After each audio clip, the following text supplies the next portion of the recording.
Hello and welcome to Standpoint. I'm Ayodele Uzubakun. It is one of the oldest states in northwest Nigeria, created in 1987, a geographical and political expression that comprises two ancient kingdoms, that's Katsina and Daura, blessed with natural resources like kaolin and asbestos, agricultural resources like groundnuts, cotton, tomatoes, among others, using this to generate cash inflow for economy and infrastructural development in Katsina State have been a difficult task. But that narrative seems to have changed since the administration of Governor Aminu Masari. I have with me in the studio to discuss Katsina politics and the giant stride of Governor Aminu Masari, the secretary to the state government, Mustafa Inuwa. Let me just tell you that Mustafa Inuwa is one of the founding fathers of the All Progressive Congress in Katsina State. He was also the secretary to the state government under the government of late Umaru Musa Yaradua under the People's Democratic Party administration. He was also a lecturer in about Sokoto and Usman Danfodio University, and he served as Commissioner for Education and SSG under the Umaru Yaradua. You're welcome, Alhaji Mustafa Noah. Thank you very much. Katsina State, and let's talk about your challenge first. Yes. In the last couple of months, it has been on the news because of the challenges, the bandits coming from Zamfara, and some local government has been under siege in Katsina State. Yes. Do you want to tell us about this? Okay, certainly, like you said, is known by everybody. Katsina State, like quite a number of other states around, face these serious insecurity challenges, especially kidnapping and banditry. Like you said, unfortunately, this issue is affecting Katsina largely because of what is happening in the neighboring state, Zamfara and Kaduna in particular. If we have to go back into history, by the time this administration came in 2015, we had serious security challenges inherited from the previous government. In fact, it was worse than the present situation. The only thing now is the occurrence of it that is more. But during the previous administration, in one operation, over 100 people were killed, and it was a daily occurrence and so on. But when the governor came, we went around, he made campaign promises, and he was aware of the situation.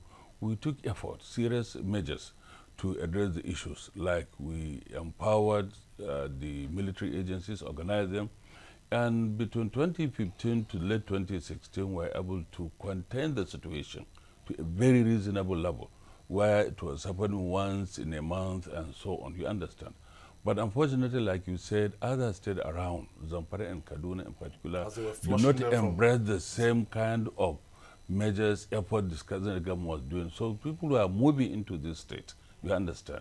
But still we continue to the extent we were able to even get rich to these people, got them on a conference table. We agree on an amnesty program, a very popular program which really helped to bring this issue to BRS minimum at that time. To the extent people are not even hearing about this cattle rustling, we are not hearing about armed robbery, we are not hearing about this banditry and so on, in Katsina in particular.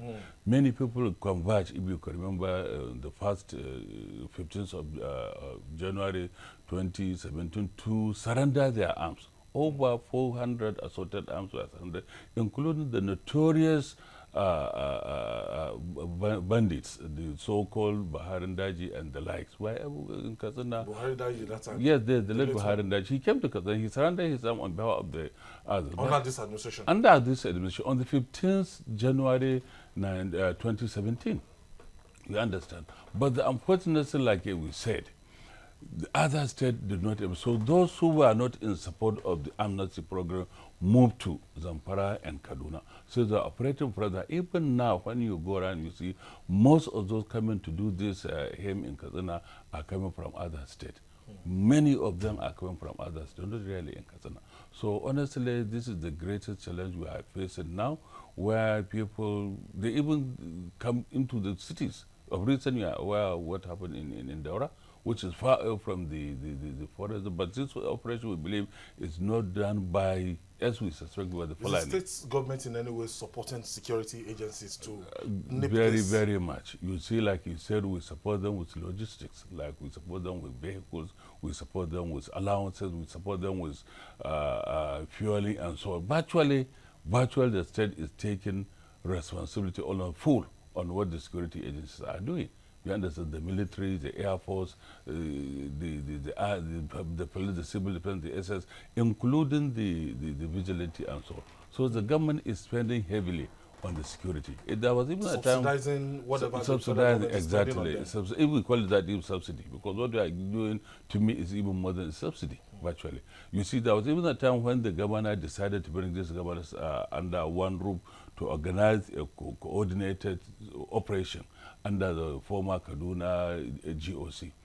Katsina State was the only that contributed the amount of money requested to do so. But unfortunately, that program also didn't go far. So we have to come back to be doing it on individual basis. State government, Katsina State, Zamfara, and Kaduna doing differently, operating. And ideally, this should have been a common operation, you understand, under one command, with synergy between the security agencies to understand while they're going on simultaneously. But while you are doing one thing here, another group is doing another thing there, another is doing there. You see, these people have their way. And the terrain is very difficult for people to navigate. You understand? If you go into the bush and see that it's only those who have the knowledge, who are conversant with the environment, that can do something there. What are those strides in the last 4 years that end Aminu Masari another 4 years in office? One, his style of leadership. Is somebody who came with a vision, with a mission, who is focused, who is determined to use the resources of the government to improve the lives of the common man. And he identified major areas that he will want. Education, which we believe in Nigeria, generally in the north in particular, education is central, is key to development. So also agriculture. Majority of the people of Katsina State depend on agriculture. So he improved. I've had to speak with him a couple of times, and he has placed so much emphasis on this education. Exactly. So I don't know if our major priority. Yes, certainly. So also agriculture.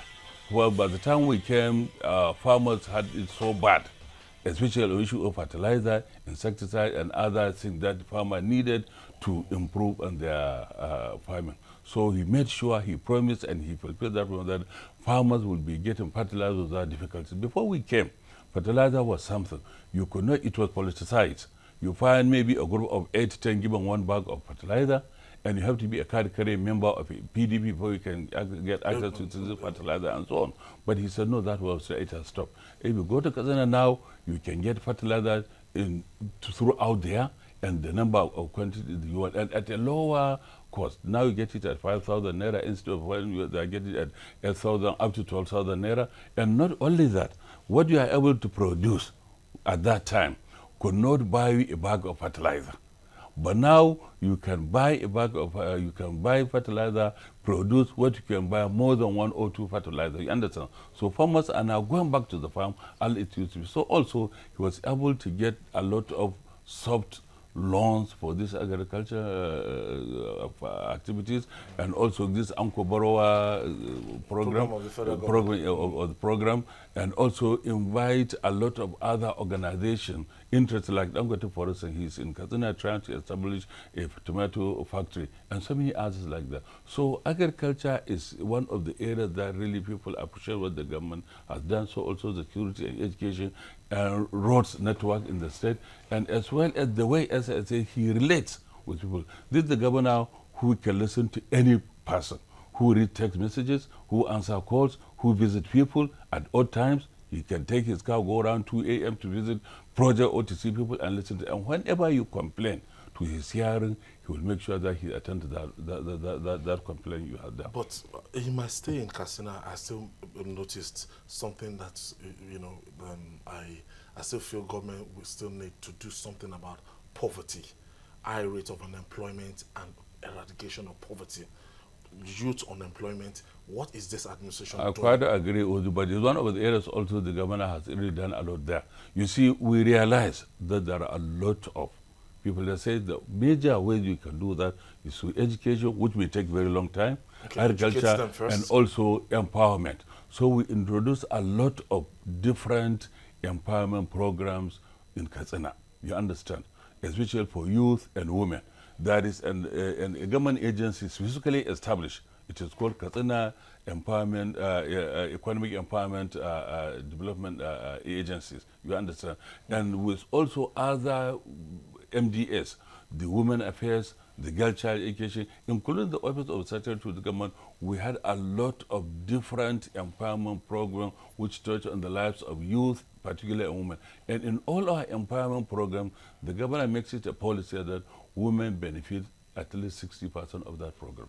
So that is why when you go, especially during electioneering campaign, you see a lot of this empowerment program, empowerment beneficiaries coming around, showing their support, commitment to the government, because they said they never had it so good.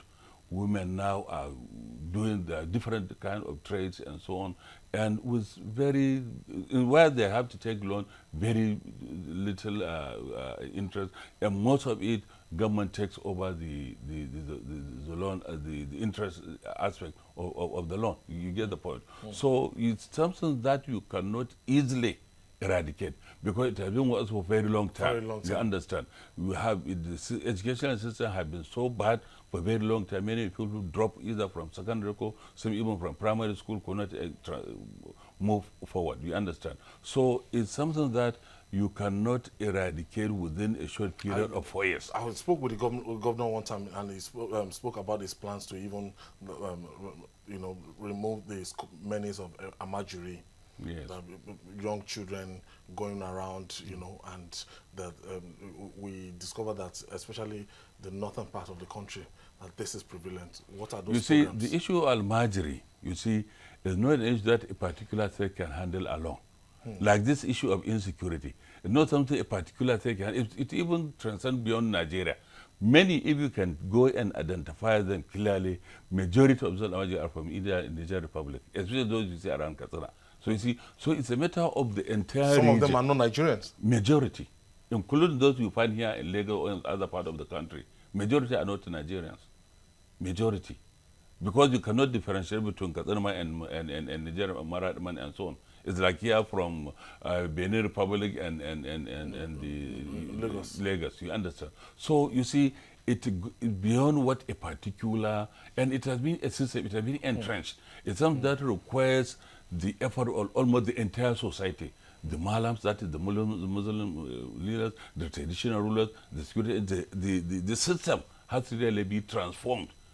You understand, there must be a radical departure from the system we are operating now in terms of educational, especially the system, in terms of the way we allow things to happen. So also, honestly, it requires serious radical departure from the system in order to address the issue of Al-Majiri. And no state in Nigeria alone can handle that issue alone. It has to be a collective effort, especially northern Nigeria. You understand? And with our neighbors, Niger in particular. Niger Republic. Yes. All right. We quickly take this break. When we come back, we're still with the Secretary to the State Government of Katsina State. And we'll be right back after this time out. Please don't go away. Stay with us.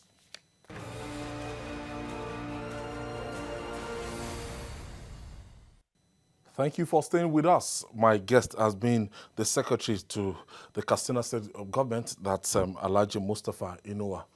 I want to talk about the civil servant. Before the 1st of May, the federal government actually made a law. It's not a law. The new minimum wage bill. Yes. It has been passed to a law by the federal government of Nigeria. And it is 30,000 naira. Yes. Will Katsina State have the capacity? Do you have the capacity to pay 30,000? Will you not start retrenching people, especially No, civil you servants? see, we have not so far retrenched anybody. And while many states are owing many months' salary, Katsina has never owed any. When it was 18,000? When it was 18,000, we are paying salary on or before 25th of every month, whether the federation. 25th of every month? Every month, before going to even federation account. Katsina has been paying salary promptly. Because I know a lot of our viewers are from Katsina This is State. what I'm They will saying. They know can call, if it is a phone in progress, let somebody phone. We never pay salary beyond 25th. We don't even have to wait for the federation account before we pay salaries. We pay our pension, even before paying salary on monthly basis. And we pay our gratuity. And let me tell you, we inherited a debt of over 11 billion naira gratuity owned by the previous government, which we have settled. 11 billion. About 11.1 billion naira, precisely, which we have settled. You get the point. So, you see, since we have been able to be, and let me tell you one thing, what we inherited in the government at then was just less than 4 billion naira when we took over on May 29, 2015. Just about 4 billion naira. But December before that, December 2014, there are over 30 billion naira in the state government different accounts. Wow. But before 5 months, they were all squandered and only 4 billion naira was left in the account. Yes, so that we could not continue to pay salary. That was what we are told the motive. But because the government was prudent, he came with clear vision to develop Katsina. He was a speaker, he was the number 4 in Nigeria. So nobody could ever think that he came to Katsina because he needed to be richer. He could have been richer where he was. You understand? So if we are able to pay salary, to pay pension, to pay all the allowances, and now I believe we'll be able to pay the 30. So especially now the economy is improving. And also don't forget that by the time we came, the economy was so down. You know this is a common knowledge to everybody. The recession We are getting about 1/3 of what the previous government used to get monthly. Because there was a time the money was as low as $27 per barrel. Well, it used to be about $111, $120 per barrel. So if we could do that, continue to do other things to develop Katsina, a lot of infrastructure in health, in water resources, in roads, you understand, in education, in employment, we promote everybody. Go to the Ministry of Education, for instance, you find all primary school teachers, all secondary school teachers were promoted to the last year, up to 2018. You understand? And we also send them for training. So if we, despite the little resources we have, we will continue to do this. I assure you we'll be able to pay the 30,000 minimum wage, especially now that the economy is improving in the country generally. I want to talk about health now. I know it's a big challenge. Yes. You know, we have polio, prevalence of polio and some other diseases, you know, and what have you been able to do? The improvement in health sector, apart from the infrastructure, if you go around, all our major hospitals have not only been rehabilitated, but have been completely transformed into something else. You understand? How I wish you could go around and see to yourself. We started with 3 bigger hospitals in the state, Katsina, Daura, Puntua, but now we are going around to other local government. And not only that, a lot of qualified medical personnel were recruited, over 2,000. Over 2,000. That is in health alone. You understand? And not only that, we are engaged in different health programs with other bodies. Just of recent, the National Council of on Control of AIDS certified Katsina as one of the 2 states that have the lowest prevalence of AIDS, because the government has been supporting this organization for a very long time. So also the polio and so on. So you see, like I said, in all sectors, you can think, especially the areas we identify as area of priority, about 5-6 areas, Katsina State has done very well in them by improving infrastructure, by providing facilities, by employing more hands to handle that, by providing the organization with running costs in order to ensure that they don't have much problem in running out their activities, by ensuring also that the workers are properly paid, are properly taken care of. Just last council meeting we had, we also approved the training of medical personnel, some in India, some in Togo here. So, really? Yes, we do that. Almost hardly we have a executive council without approving a medical training or generally a civil service training, either within or outside Nigeria. Because we believe you have to improve the capacity, you understand, of the civil servant in order to have a good delivery of what your mission is all about. ultimately infrastructure. Yes. As we reach home stretch now, the investment on infrastructure, how the state government, do they rely solely on, do you guys rely solely on what you get from the federation account, or you've been able to build your IGR? And if you've not been able to do so, what are those limiting factors? Okay, to be honest with you, our major source of income is the federal allocation. Our IGR, when we came, was really low. We tried to make effort to improve, but honestly, it has not reached the level we really wanted it to reach. You understand? So still, you want to put tax burden on the people. that is because they understand the situation. The economy was low. People at the time we came were really in a very messy situation. You understand? Agriculture then was not really doing very well and so on. So for you to overburden the people too, you understand, we consider that was not really the right time to do that. But when things improve gradually, they will improve the IGR. But certainly, largely, we rely on the federation account. You understand? So that is why the development, you find that it all depends on what you are able to get from the federation account for you to execute your programs. Finally, now projecting into the next 4 years of Right Honorable Aminu Masari. He has spent his first 4 years, his second term. What are those things you want to consolidate? You see, we are now faced with greater challenges to me than we came. The greater challenge is that because of the way and manner people came around and supported him and voted for him. He was one governor who got over 1 million votes. Over 1 million votes. Over 1 million votes. To return to office. To return to office. So you see, what that people are saying, we have seen what you have done, we have appreciated what you've done, we are expecting more. The burden of performance. You understand? So the challenges to me now are more.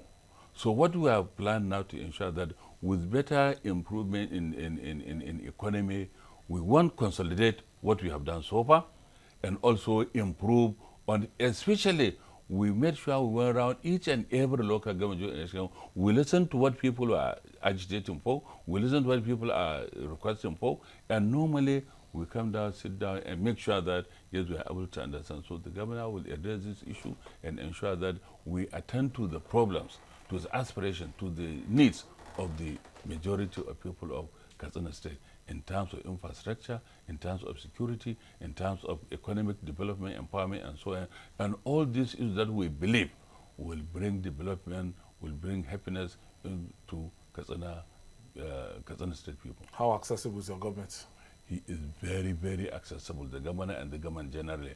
One, yes, it is the governor who takes phone call from anybody, who read text messages, who not only that he can take his car, go around the town at any hour of the day. He inspects projects. In fact, we have even started a program, what we call town hall meeting, go around to local government, telling people what what resources were generated from that local government and what effort were done with the resources and what is left. You understand? And when you go to the government house, Katsina, you find that everybody comes there. In fact, that's one thing that distinguishes him from others.